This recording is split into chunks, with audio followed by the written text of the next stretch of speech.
Back in 2021, Porsche released a concept car, a modern take on sports car racing that is sort of consumer based, one that you can go to a manufacturer and buy a car and go race with it, akin to the Porsche Cup that they have now. And this is a full EV version, and was a vision in terms of where they see motorsport going over the next few years, what with the proliferation of EV vehicles. But I've never really seen it around. I've seen it in games, but I've never really used it, and I've never seen anyone sort of really trying to use it either. So I thought we'd have a little look and see what it's all about.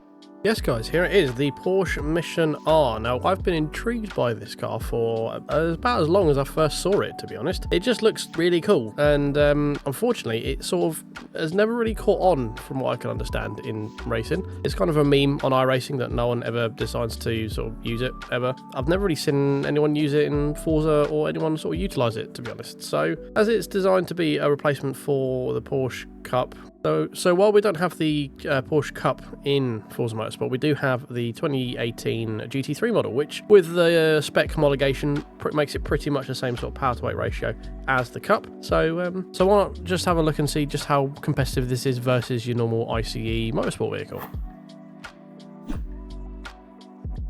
And where better to test this theory than at the Nordschleife, the green hell itself, where these cars do race for the NLS tournament and some other Porsche Cup related things as well. As I said, not the Porsche Cup, is the GT3, but we're going to do a sight lap in this one. This is in the multiplayer GT3 homologation spec, so 825 PI, and we'll see how the Mission R compares. So, starting the lap here for the GT3, the internal combustion engine saviour in this battle here versus the Transistor. And yeah, we're just going to see how this compares to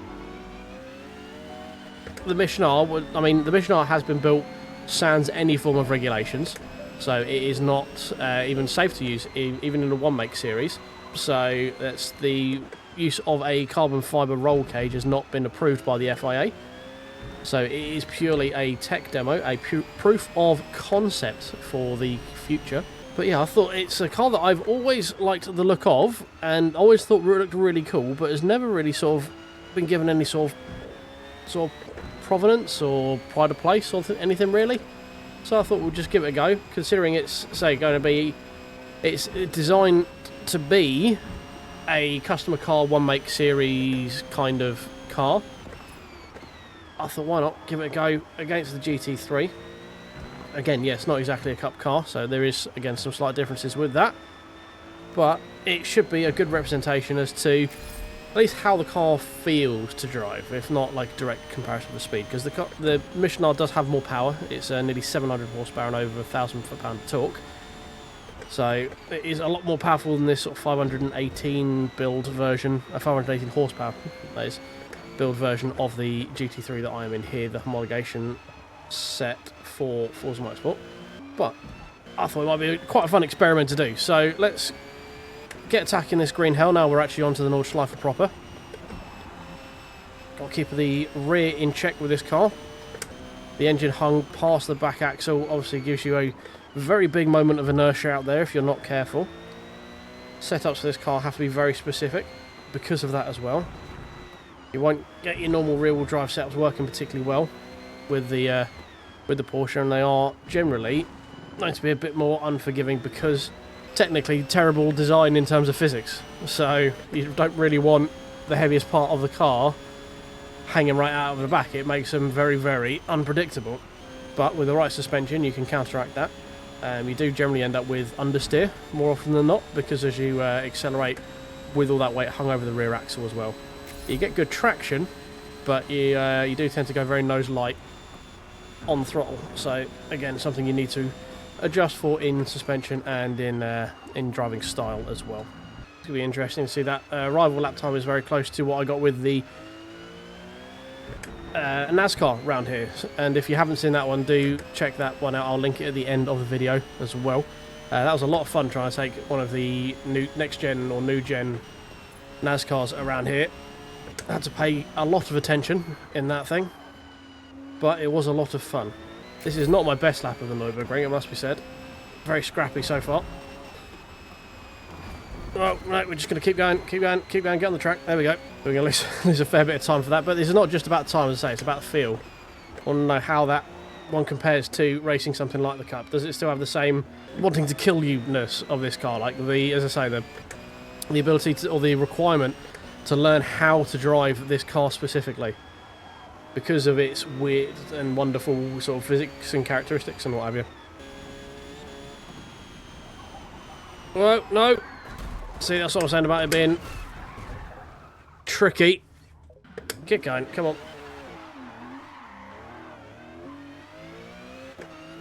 See there, it got light over the hill and I just couldn't.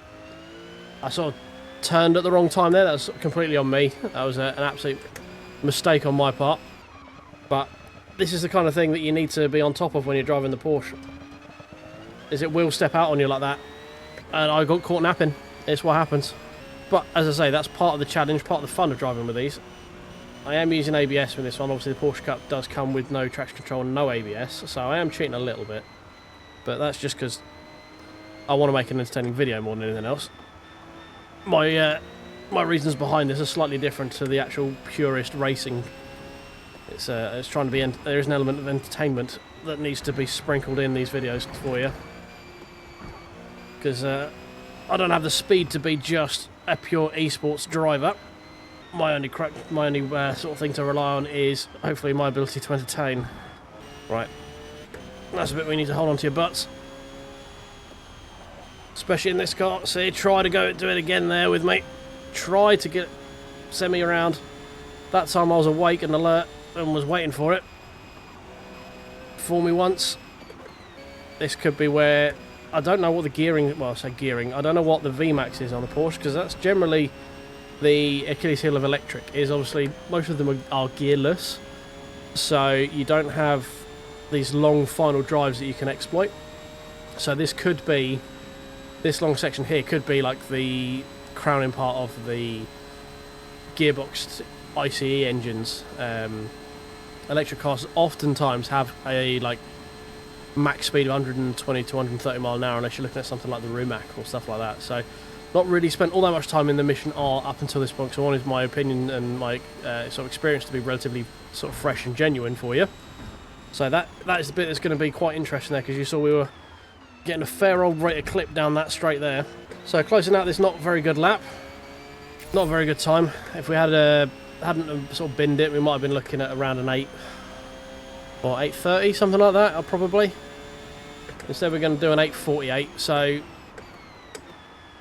obviously not the greatest of representations for the car, but you got to witness some of the intangibleness of the car, the bits you need to learn, the bits you need to be aware of when it comes to mastering how to drive a Porsche quickly, because of the weird physics involved. So let's jump in the Mission R and see if it won't have the same characteristics, but it's still got its own little bit of je ne sais quoi in it. That's French. I don't know enough German for a phrase, but let's try the other one.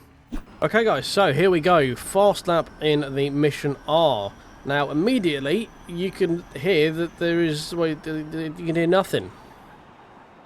It's absolutely nothing. So that's the first part of the sort of visceralness of motorsport has gone, because I'm driving a milk float. There's just nothing. There's like a slight humming sound as we go. You might be able to hear under my name rolling, but it's just, again, immediately you lose some form of connection to this. Like the sound of motorsport is not to be understated. Get on the track. Come on. Obviously, people my age will remember things like the V8 and V10 F1 cars, and now down to the V6s, and obviously Formula E, which is the main reason I don't like Formula E, is because I don't like the sound of milk floats battling. It's just boring. And this immediately has that same issue. I'm sure from a driving perspective, if you're actually in this car IRL and you're doing these speeds in it, I'm sure it's great fun to actually race them, but as much as we like it, motorsport is a fan-based sport. It's for the fans as much as it is the racers, and I just don't think people are going to care. This is part of the reason that I think that obviously we don't see it too much in other games. It's just, I can see why no one in iRacing plays this, because this is just like, I'm not engaged with what's going on. I use my ears to sort of hear the gearing and stuff like that, and obviously that's the other thing here. There's nothing. I've got nothing to yank with my stick, I've got nothing to flap with the paddles. So I'm also removed from that part of the driving experience. So I'm just operating pedals and navigating this thing as best I can, which is not very well based on what you're seeing, on the tarmac. It just, from a feat of engineering, if it can do the things that Porsche say they plan to do with it, or at least the car they make from this is going to do what they say this one was planned to do. So, 40-minute races, maybe a bit more in enduro, stuff like that. Rapid charging, I think it can get full charge in something stupid like 15 minutes or 80% charge in 15 minutes. I think it's 400 watt supercharging, something mad. It's like, from a technological standpoint, it's great. Like, I'm sure it progressed car technology quite a lot when it comes to like Porsche's electric technology with the Taycan and stuff like that. I'm sure this showed them a lot of ways to improve that sort of stuff. But as a motorsport package to replace a Porsche Cup car on a support race for, I don't know, like they used to do back in the BTCC in the day, and oh my god, yeah, see, again, where I don't have a sense of speed, I struggle to figure out just when I need to brake and how fast I'm actually going into this corner. Like, this car is quick. It's real quick. Look, we'll stamp on the throttle here. You see 80, 90, 100, 110, 120, 130. So it's not 140. See, it's massively, massively quick. But it just doesn't, at least from a sim racer's perspective, as I say, if you're in driving it, talk amongst yourself, if you're in driving it, rather than sort of someone like me, pretty overweight, long-haired guy who just talks at a camera for a few people each week to look at, or people, actually have a modicum of skill in either a rig or a car, in real life, this is probably a great thing to drive, because you do still get all the other sensations that come with it. But as a sim, I'm not sure. I'm starting to see why iRacing never really has a lobby for these things, to be honest. There's just too much missing for you to feel like connected to it, I guess. Like, the whole point of sim racing is play and pretend, right? We're just people who sit in front and play pretend, but we just play pretend with expensive toys. That's all it is. Like, what we do here versus a kid sat there going brrr with the plate sat on a wheel in the front room, there's not a lot of difference. There's just more money has been spent. Like, we're both playing pretend. So let's not forget that we are grown adults playing pretend, but we just spend a shit ton of money to do it. Just, if you could play pretend in anything, I don't know why you would play pretend in this, I guess is what I'm going for. Like, as a prospect to drive, it's not like terrible. Like, it feels fine. There isn't a sort of a weirdness to it. It does have a personality. Kind of. Like, I'm just sort of learning how to get it stopped and started and how it wants to be driven, but yeah, this thing, it doesn't have to take a long time to slow down, because you just don't know how quick you're going. So normal braking markers, because you're probably going in a bit quicker than you would normally because of the immediacy of the acceleration from it being an electric car. And you're going to probably miss your braking point because you haven't got the auditory response of going, right, cool, downshift, upshift, like, what gear am I in? Like, all that stuff that becomes second nature when you start driving with you, because you drive with, well, at least I do. I drive as much with my ears as I do with my eyes. Like, I can hear the revs and when to do my gear shifts and stuff like that. I keep coming back to it. It's just, I don't know why you would play pretend in this car versus play pretend in something that makes a lot of noise and is just like very shouty. And yeah, I mean, it's engaging. The car has dynamics. I'm definitely not driving a milk float, as much as I laugh about it with the noises and stuff it makes. It's definitely not a milk float. Like, it wants to be driven. It is definitely a track/race car in terms of its dynamics. I just don't. I'm not gonna go. Let's do a series in this. Or I want to do a Can we do a championship in this? I need to get some mates together. We need to do some races in this. I need to put it in multiplayer rotation. I'm just not getting that from it. Come on, stay in a straight line. That was tough through there. Yeah, I mean, like, you can see there, 150 mile an hour we're out there. That was insanely quick, especially for an electric car. Insanely fast. Most cars require gearing to get up to that sort of speed. Like the Tesla only does like 120 some mile an hour unless you go for one of like the plaid editions. It just gets there super fucking quickly. So it's got a bit of the electric car sort of point and squirt mentality to it. Being electric and battery operated obviously as well, it does weigh a lot, 1.5 tons. American, I think.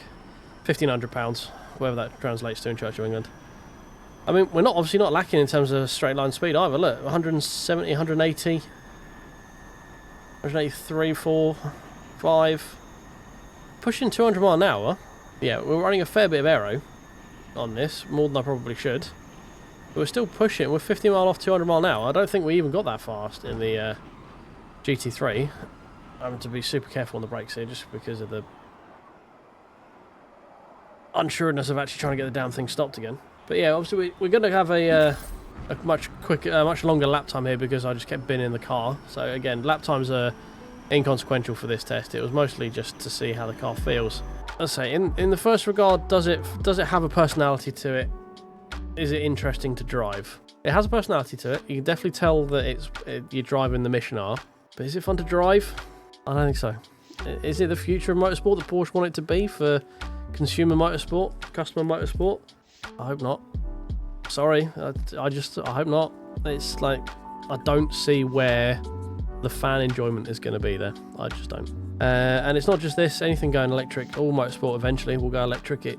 Well, unless we find the thing of like this manufactured petrol and diesel that's coming out, the synthetic stuff. That I think is the answer for motorsport. I don't think electric is. It's a cool technical piece, and for engineers, it's an engineer's wet dream, but for the fans, you can't have sounds like we've had in the past and then go to nothing. It's not going to work. But who knows? If you disagree with me, let me know in the comments, guys. If you've enjoyed this one, want to have a look at the last time we went and did a challenge at the Nordschleife, and I'll catch you in the next one. Cheers.